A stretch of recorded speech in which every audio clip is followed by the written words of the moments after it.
whole history of America is the history of rich white men telling not rich white people that their enemies are black and brown. It starts in the colonies of what would become the United States. Let's remember, during the colonial period, mid-1600s, there was no such thing as white people. I know some people who are now called white find that shocking, right? Because they think whiteness is real, right? But whiteness was created. Europeans didn't call themselves white. We didn't call ourselves white. We weren't all members of one big happy family. Are you kidding? Have you studied the history of Europe? The history of Europe was about killing each other. That's what we did in Europe. We just killed each other before we figured out there were other people to kill. We just killed each other, right? I mean, that was the history of Europe. The English hated the Irish, right? Northern Italians didn't even think that Southern Italians were Italians. The Germans hated everybody, and everybody hated their ass right back, right? There was no team called white, no race called white, but all of a sudden, in the middle of the 1600s, there was. Why? Why was it suddenly necessary to create this thing called the white race? Well, because rich people can count, that's why. And so rich folks looked around, the ones that owned all the land, in the colonies, the colonial elite, looked around and they realized something, that they were heavily outnumbered by African enslaved folks, by European indentured servants, who were just one level above a slave, or other Europeans who weren't technically indentured servants, but they were still peasants, didn't have any money, didn't have any land, and they could do the math. They added it up, and they were like, damn, we got to figure out a way to split these folks apart from one another, or they're going to rise up and take our stuff, right? Because after a while, these black folks who were enslaved Africans and these quote-unquote white folks who were poor Europeans are going to figure out they're all getting played by these rich people. Right? So ultimately, the rich figure out they got to come up with some way to get somebody in that group on their team. The easiest thing is to get the poor Europeans, right? Because at least they look like you. They sort of share some of the customs and the culture. So they all of a sudden create this thing called whiteness, and they say, now you're part of the club.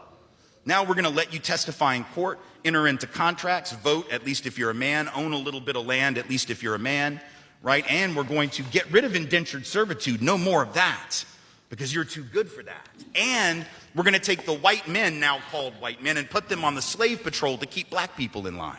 Give them a horse and a gun and a badge and make them feel big and powerful, right? They're still poor. They still don't have anything. They didn't pay the slave patrol well, right? Just exploited them, used them as a buffer between the elite and the other poor folks, particularly poor folks of color. And pretty soon, the rebellions that occasionally happened where black and white got together to overthrow the elite, those stopped. Because the divide and conquer had begun to work, right? You could turn people against each other by telling those poor white folks, they got to keep these black people in line. And so that divide and conquer gets initiated in the colonies. Rich white men telling not rich white people that their enemies are black and brown. Fast forward to the Civil War era. And you have, I'm from the South, right? My people, the elite in my part of the country, right, actually announced that the reason they wanted to break away from the Union and possibly go to war with their brothers and sisters to the north was in order to maintain slavery and white supremacy. They said that at the time. We lie about it now. And we say it had nothing to do with that. But of course, at the time, they didn't have any shame about it, so they just said it openly. Right? The vice president of the Confederacy, Alexander Stephens, said that the cornerstone of the new government was the great truth that the Negro was not the equal of the white man. So that's the reason the Confederacy was formed and existed.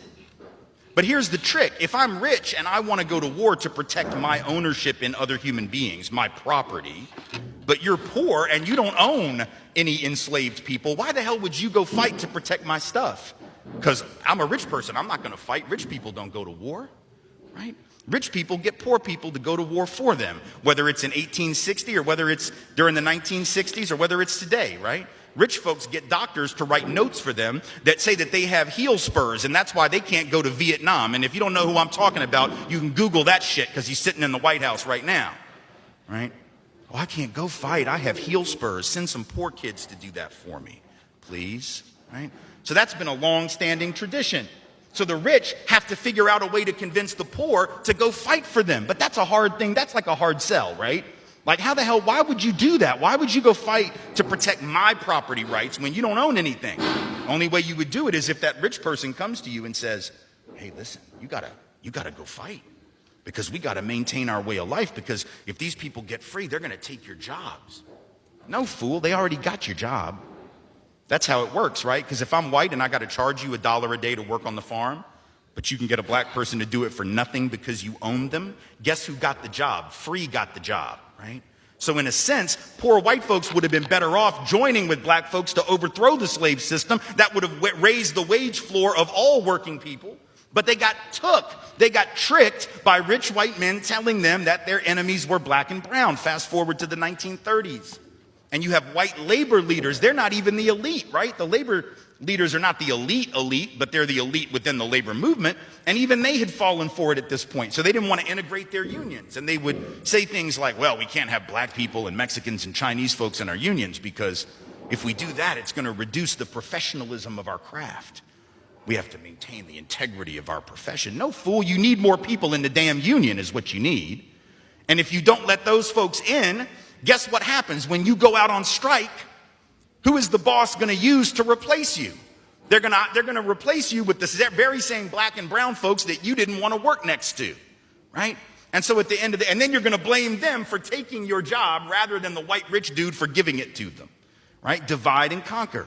Telling not rich white folks that their enemies are black and brown. And now we fast forward to the president. We got the president of the United States becoming president on the basis of that same rhetoric. Telling not rich white folks that the reason they don't have a job is because Mexicans took them. A white person would be happy to receive the same treatment that our black citizens do in this society. Please stand. You didn't understand the directions. If you white folks want to be treated the way blacks are in this society, stand. Nobody's standing here. That says very plainly that you know what's happening. You know you don't want it for you.